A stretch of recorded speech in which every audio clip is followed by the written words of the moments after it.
Hi കൂട്ടുകാർ, അസ്സലാമു അലൈക്കും വറഹ്മത്തുള്ളാഹി തആല വബറകാതുഹു.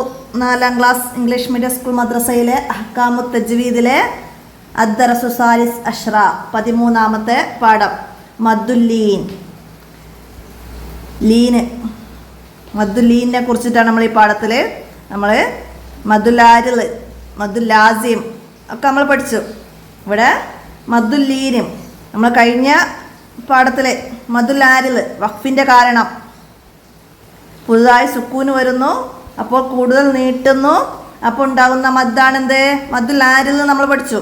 ഇനി മദ്ദുല്ലീന് എന്താണ്? മദ്ദുല്ലീന് അതും വഖഫ് കാരണം തന്നെയാണ് വരുന്നത് എന്ന് ഞാൻ പറഞ്ഞിരുന്നു. നമുക്ക് വഖഫ് കാരണമാണ് വരുന്നത്, പക്ഷെ അത് ലീനക്ഷരങ്ങൾക്ക് ശേഷം, മദ്ദക്ഷരത്തിന് ശേഷമല്ല, ലീനക്ഷരം. നമ്മൾ മുമ്പ് പഠിച്ചിട്ടുണ്ട്. ഫതഹയുടെ ഉടനെ വരുന്ന സുക്കൂനുള്ള യാവും വാവുമാണ് ലീനക്ഷരം. അതിൻ്റെ ശേഷം വഖഫ് കാരണം സുക്കൂന് വരുന്നു, അപ്പോൾ ഉണ്ടാകുന്ന മദ്ദാണ് മദ്ദുല്ലീന്. അപ്പോൾ നമുക്ക് ഉദാഹരണങ്ങൾ നോക്കിയിട്ട് താഴെയുള്ളത് വായിക്കാം. ഖുറൈഷ് വഖഫ് കാരണം ഖുറൈഷ്, റാക്ക് ഫത്തഹ്, യാ സുക്കൂനുള്ള യാ വഖഫ് കാരണം ഷീനിന് സുക്കൂന് വരുന്നു, ഖുറൈഷ്. സ്വൈഫ് സ്വൈഫ്, സ്വാദിന് ഫത്തഹ്, സുക്കൂനുള്ള യാ, ഫാഇന് വഖഫ് കാരണം സുക്കൂന്. ബൈത്ത് മനസ്സിലാക്കുക, ബൈത്ത്. ഇനിയാ ഖൗഫ് ഖൗഫ്, വാവാണ്, ഫത്തഹയുടെ ഉടനെ സുക്കൂനുള്ള വാവ്, വഖഫ് കാരണം സുക്കൂന് വരുന്നു. അപ്പോൾ നമ്മളിവിടെ ഓതുമ്പോൾ മിഞ്ചൂ എന്ന് പറഞ്ഞിട്ട് നമ്മളിവിടെ വഖഫ് ചെയ്യും. അപ്പോൾ അധികം എക്സാമിന് വരുന്ന ചോദ്യമാണ് ഇവിടെ. ജൂ എന്നതിൽ വന്ന മദ് ഏത്? ജൂ എന്നതിൽ വന്ന മദ് ഏതാണ്? ഇവിടെ വാവാണ്, സുക്കൂനുള്ള വാവ്, വഖഫ് കാരണം സുക്കൂന് വരുന്നു.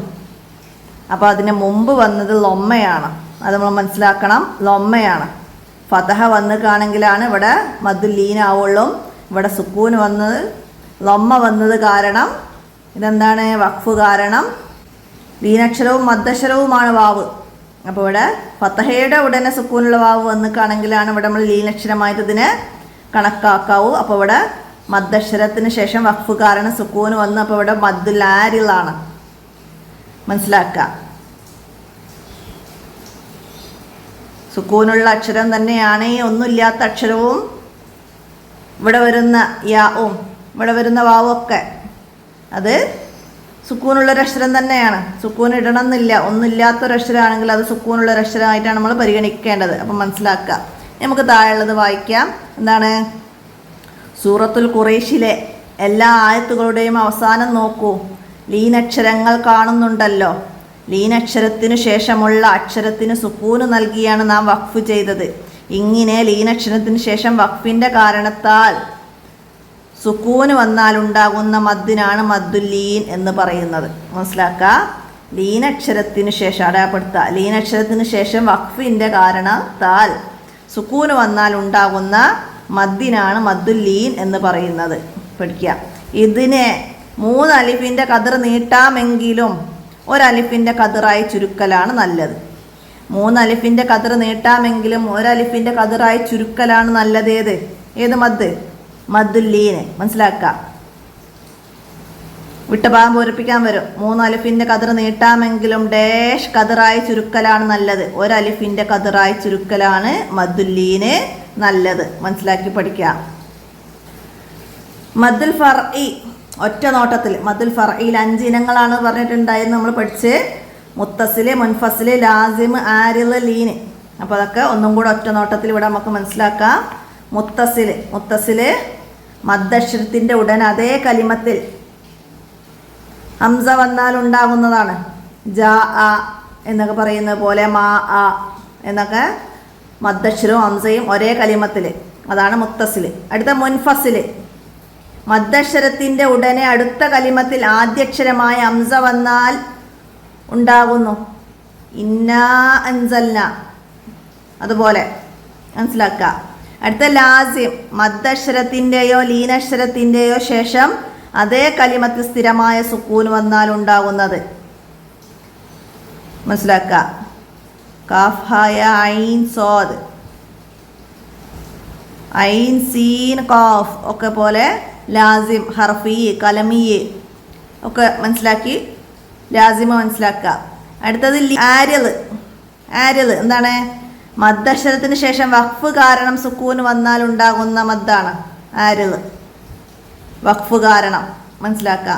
ലീന് അതും വഖഫ് കാരണം തന്നെയാണ്, പക്ഷെ ലീനക്ഷരത്തിന് ശേഷമായിരിക്കണം. ലീനക്ഷരത്തിന് ശേഷം വഖഫ് കാരണം സുക്കൂന് വന്നാൽ ഉണ്ടാകുന്ന മദ്ദാണ് മദ്ദുല്ലീൻ. അപ്പോൾ ഇതെന്തായാലും ഇമ്പോർട്ടൻ്റ് ആയിട്ട് എല്ലാവരും മനസ്സിലാക്കി പഠിക്കുക. ദഫ്തർ തോലിബ് നോക്കാം. താഴെ നമുക്ക് തഹ്സീസ് വരുന്നത് സൂറയിലെ 45-ാമത്തെ ആയത്ത് മുതൽ 53 വരെ. അതുപോലെ സുഹുറുഫ് അതിൽ നിന്നൊക്കെ ഉള്ള മദ്ദുകളൊക്കെ മനസ്സിലാക്കി ഓതാനാണ്. പിന്നെ ഹിഫ്ലിന് സൂറത്തുൽ ആഷിയയും അദ്കാറും അതൊക്കെ മനസ്സിലാക്കി പഠിക്കാൻ നമുക്ക് വർക്ക് ബുക്ക് നോക്കാം. നുൻഷിദാണ് ആദ്യം. മദ്ദുല്ലീന് പഠിക്കണം, സൈഫിലെ മദ്ദിനെ നോക്കണം, ലീനിൻ ഹർഫിൻ പിറകെ സുക്കൂന് പുതുതായി വരുന്നുണ്ടോർക്കണം. അപ്പം അത് മനസ്സിലാക്കാം. നമുക്ക് താഴെ മദ്ദുല്ലീനിൻ്റെ ഉദാഹരണങ്ങളൊക്കെ തന്നത് മനസ്സിലാക്കാം. ഐനൈൻ വഖഫ് കാരണം സുക്കൂന് വരുന്നു ലീനക്ഷരത്തിന് ശേഷം. വശഫത്തൈൻ, നജ്ദൈൻ, മൈരിബൈൻ ഒക്കെ ലീനക്ഷരമായ യാ ആണ് ഇവിടെ ഒക്കെ വന്നത്. നിന്നൗം വാവാണ്, ലീനക്ഷരമായ വാവ്, സുക്കൂനുള്ള വാവ്. ഖൈർ യാ വന്നു. ലൊയ്ർ യാ വന്നു. ഹുസ്നൈൻ യാ വന്നു. അപ്പോൾ അതൊക്കെ വഖഫ് കാരണം അവസാനത്തിൽ സുക്കൂന് വരുന്നു. അതാണ് ലീനക്ഷരത്തിന് ശേഷം ഒക്കെ മനസ്സിലാക്കുക. അടുത്ത നുജിബ് മദ്ദുല്ലീൻ എന്നാൽ എന്താണ്? ബുക്കിൽ അടയാളപ്പെടുത്തി നോക്കി എഴുതാം. ലീനക്ഷരത്തിന് ശേഷം വഖഫ് കാരണം സുക്കൂന് വന്നാൽ ഉണ്ടാകുന്ന മദ്ദാണ് മദ്ദുല്ലീൻ.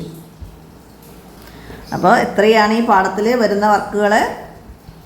നമുക്ക് പാഠഭാഗം മനസ്സിലാക്കുക എന്ന് പറഞ്ഞാൽ ഉദാഹരണം മനസ്സിലാക്കിയിട്ട് വേണം മദ്ദുകളെ കുറിച്ചൊക്കെ മനസ്സിലാക്കാൻ. നമ്മൾ പഠിച്ച ഫറയിലെ 5 ഇനങ്ങളും നന്നായി ഉദാഹരണങ്ങളൊക്കെ മനസ്സിലാക്കിയിട്ട് പഠിക്കുക. ലാസിം 3 അലിഫിൻ്റെ ഖദർ നീട്ടൽ നിർബന്ധമാണ്. ആരിൽ 3 അലിഫിൻ്റെ ഖദർ നീട്ടലാണ് നല്ലത്. ലീന് 3 അലിഫിൻ്റെ ഖദർ നീട്ടാമെങ്കിലും 1 അലിഫിൻ്റെ ഖദറായി ചുരുക്കലാണ് നല്ലത്. അപ്പോൾ ആ രീതിയിൽ മനസ്സിലാക്കി പഠിക്കുക.